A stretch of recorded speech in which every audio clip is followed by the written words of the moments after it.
doamnelor și domnilor, dați-mi voie să citesc, să dau citirea hotărârilor de guvern, prin care a fost numit un nou subprefect la instituția prefectului județului Caraselei. Hotărârea numărul 156 din 12 martie 2014 privind încetarea exercitării cu caracter temporar prin detașare în condițiile legii a funcției publice de subprefect al județului Caraselei de către domnul Paulescu Ioan Anton. Având în vedere prevederile articolului 19 alineatul 1, litera A din legea numărul 188 din 1999 privind statutul funcționarilor publici, republicată cu modificările și completărilor ulterioare, în temeiul articolului 108 din Constituția României Republicată, Guvernul României adoptă prezenta hotărâre. Articolul unic. La data intrării în vigoare a prezentei hotărâri, încetează exercitarea cu caracter temporar prin detașare în condițiile legii a funcției publice de subprefect al județului Caraselei de către domnul Paulescu Ioan Anton. Semnează prim-ministru Victor Ponta, contrasemnează viceprim-ministru, ministrul afacerilor interne Gabriel Oprea. Hotărârea numărul 157 din 12 martie 2014, articolul unic, domnul Ciobanu Miu Nicolae exercită cu caracter temporar prin detașare în condițiile legii funcția publică de subprefect al județului Caraselei.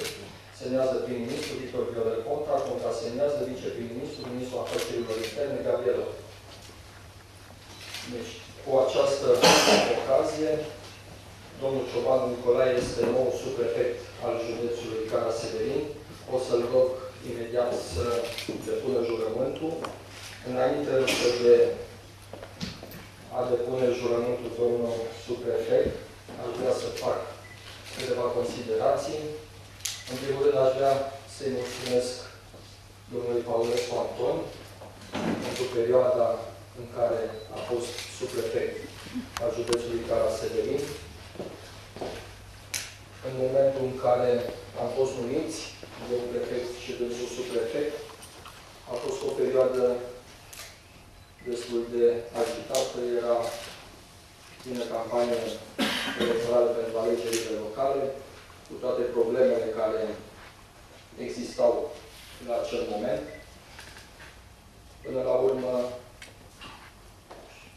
alegerile locale s-au desfășurat corect, au avut loc în condiții de legalitate, deși au fost nenumărate probleme înainte de a ajunge noi. Vreau să-i mulțumesc pentru activitatea dânsului,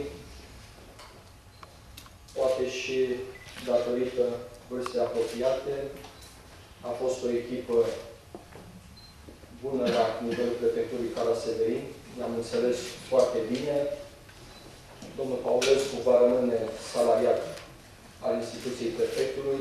De asemenea, datorită experienței sale, se va ocupa de organizarea alegerilor europarlamentare. În al doilea rând, aș vrea să-l felicit pe domnul Ciobanu, subprefectul județului Caraselei. Dânsul are o activitate, aș spune eu, destul de importantă. A fost salariat și comandant în cadrul Poliției județului Caraselei, iar în ultima perioadă a condus Inspectoratul de Muncă al județului Caraselei. De altfel, de când dânsul este la conducerea acestui inspectorat, s-a observat o îmbunătățire a activității Inspectoratului de Muncă. Pentru perioada următoare ne așteaptă alegerile europarlamentare. Vreau să asigur pe toată lumea că instituția prefectului va asigura condiții egale pentru toți candidații și sunt convins că alegerile europarlamentare se vor desfășura ca și celelalte alegeri care au avut loc în județul Caraselei, în condițiile legii, fără a exista probleme. Domnule subprefect, vă felicit, vă rog să depuneți jurământul.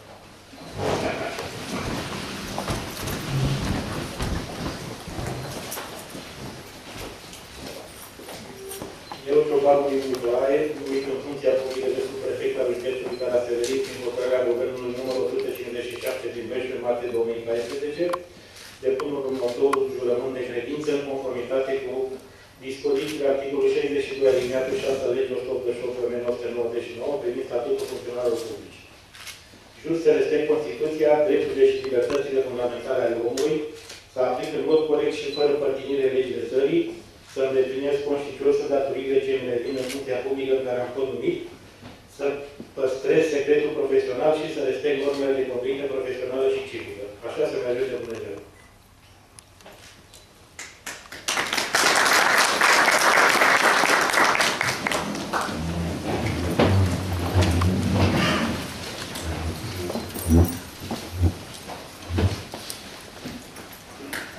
Domnul Paulescu, vă rog, dacă doriți să... Domnule președinte, domnule prefect, doamnelor și domnilor, pentru foarte scurt, aș vrea să mulțumesc în primul rând foștilor mei colegi liberali, au avut încredere când m-au susținut la numirea pe funcția de subprefect și sper că mi-a făcut datoria așa cum se convine și nu am făcut de râs pe cei care au avut încredere în mine. De asemenea, aș vrea să-i mulțumesc domnului prefect pentru foarte bună colaborare care a existat între noi în ceea ce privește problemele cu care ne-am confruntat pe parcursul acestor aproape 2 ani de zile. Aș vrea să-l felicit pe domnul Ciobanu pentru că a fost numit pe această funcție de subprefect al județului Caraseverin și să îi doresc succes în această activitate cu care a fost investit astăzi în depunerea jurământului. Nu în ultimul rând, aș dori să mulțumesc tuturor șefilor, doamnele și domnilor directori de servicii deconcentrate, cu care consider că am avut o colaborare foarte bună și cu care, cu ajutorul cărora am rezolvat multe probleme pe diversele domenii de activitate. Mulțumesc mult! Vreau să mulțumesc colegii mei din Partidul Social-Democrat care au avut încredere și au selecționat și m-au propus pentru această funcție. Sper să nu-i dezamăgesc. În al doilea rând, vreau ca prin activitatea pe care urmează să o desfășur în această funcție, cu sprijinul colegilor de prefectură, al serviciilor deconcentrate, să-mi aduc o contribuție importantă la îndeplinirea obiectivelor din programul de guvernare, așa cum a fost asumat de către Guvern în Parlament. Și având în vedere că voi fi implicat direct în alegerile care urmează să aibă loc în aceste europarlamentare și alegerile prezidențiale, să asigurăm un climat corespunzător în perioada campaniei electorale și la desfășurarea alegerilor. Sper că voi reuși să fac față acestei funcții. Am o experiență anterioară în domeniul administrației, am lucrat 25 de ani în poliție și am un an și ceva de lucrări la Inspectoratul Teritorial de Muncă. Și cu ajutorul dumneavoastră celor care sunteți aici, la care vă mulțumesc pentru participare, sper să reușim să asigurăm legalitatea corespunzătoare în județul Caraseverin. Vă mulțumesc. Ținând cont de acest prilej care mi se oferă, câteva considerente. În primul rând, de-a lungul timpului, între administrația numită și cea rezultată prin vot, cea aleasă în Caraseverin, a existat o colaborare serioasă și responsabilă. Cu excepția anilor 93 și 94, 1993 și 1994. În rest, nu putem vorbi de sincope în această cooperare între cele două instituții esențiale pentru administrația județului. Echipa Vânduzeu Paulescu a fost o echipă omogenă, o echipă marcată de amiciție, de o naturală amiciție, numai așa se poate conduce în echipă și, adevărat, au traversat o perioadă contorsionată, pentru că anii electorali în România au ajuns de așa factură încât tensiunile nu se mai termină. În acest sens, domnul Paulescu a fost un subprefect foarte bun, a avut ca și background și experiența din perioada în care a fost prefect al județului, dar asta nu l-a împiedicat să fie loial prefectului său și să fie cu adevărat o echipă și o felicit pentru activitatea pe care a avut. Desigur, felicit și pe domnul Ciobanu pentru funcția pe care a dobândit-o, pentru funcția în care a fost numit. Și evident că noua echipă de la prefectură, sau parțial nouă, este în fața unei noi provocări, a unui an electoral 2014 în două etape, una mai puțin importantă ca și miză, alegerile pentru Parlamentul European, dar importantă pentru că va reprezenta un indiciu în legătură cu scrutinul din toamnă și, evident, cel mai important scrutin din acest an, cel din noiembrie, pentru funcția de președinte al României. În condițiile în care un proiect politic care părea a fi soluția pentru viitorii ani în România s-a destrămat. Eu sunt convins că noua echipă de la prefectură va reuși să gestioneze responsabil și în spiritul legii acest an electoral, repet, ca întotdeauna complicat în România. Vă mulțumesc.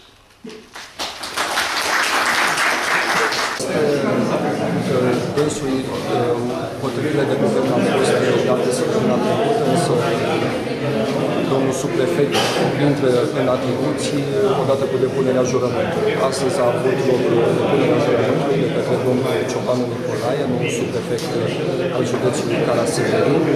Aș vrea, în primul rând, să îi mulțumesc fostului subprefect, fostul meu coleg, Anton Paulescu. Am avut împreună de traversat o perioadă nu ușoară a istoriei. Am organizat împreună tot felul de alegeri și alegeri locale și parlamentare și referendum. Am trecut împreună prin situații de urgență datorate interferirilor.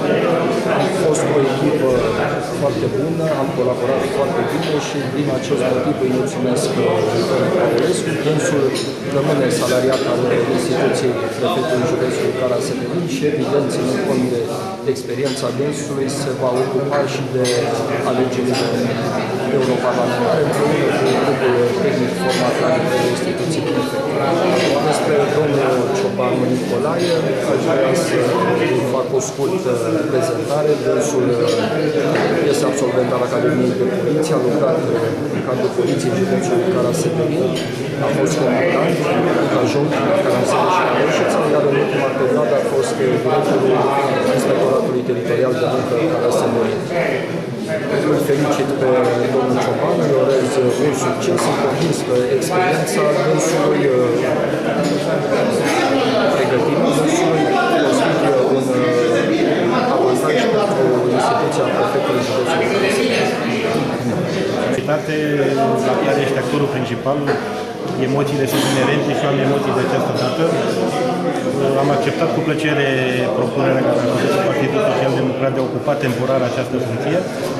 Sper, prin activitatea pe care o voi desfășura, având în vedere experiența și competențele manageriale pe care le-am avut în decursul carierei, să mă pot descurca, să pot face față problemelor care se vor ivi în raport de specificul activității din prefectură, să contribui prin priceperea mea la îndeplinirea obiectivelor stabilite prin programul de guvernare, așa cum a fost asumat de către guvern după investire în Parlamentul României și sper să am o colaborare bună cu serviciile de concentrate, având în vedere că eu provin dintr-un serviciu de concentrat și înțeleg foarte bine problemele cu care se confruntă.